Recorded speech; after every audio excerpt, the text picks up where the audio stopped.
In the 1950s, as Barney Hoskins has written in Hotel California, Laurel Canyon was home to all the hippest young actors, including, according to Hoskins, Marlon Brando, James Dean, James Coburn, and Dennis Hopper. It was home to Natalie Wood as well. In fact, Natalie lived in the very home that Cass Elliot would later turn into a Laurel Canyon party house. And like the home's later occupant, Wood died young under rather mysterious circumstances, as did, to a lesser extent, Canyonite James Dean. And as did, come to think of it, a few other people with very close ties to Canyonite Dennis Hopper. Dean, Hopper's close friend and co-star, died in a near head-on collision on September 30, 1955, at the tender age of 24. Then there was Nick Adams, who had formerly roomed with Hopper. Like Hopper, Adams had worked alongside James Dean in Rebel Without a Cause.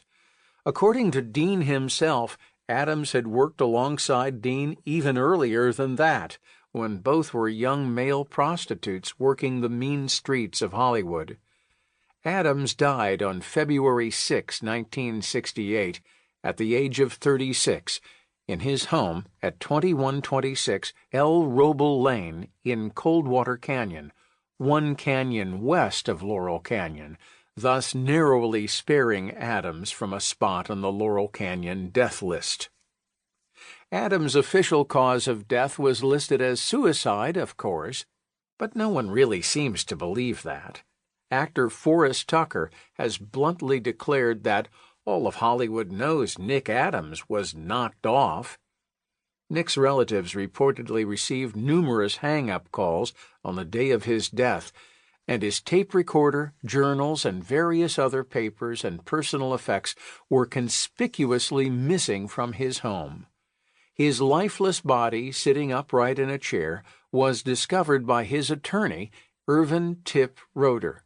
On June 10, 1981, Roeder and his wife, actress Jenny Maxwell, best known for being spanked by Elvis in Blue Hawaii, were gunned down outside their Beverly Hills condo.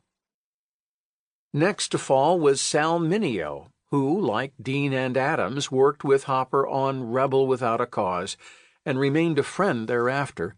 Like Hopper, Mineo was a regular in the Sunset Strip clubs where the Doors, Love, the Byrds, and the Mothers played.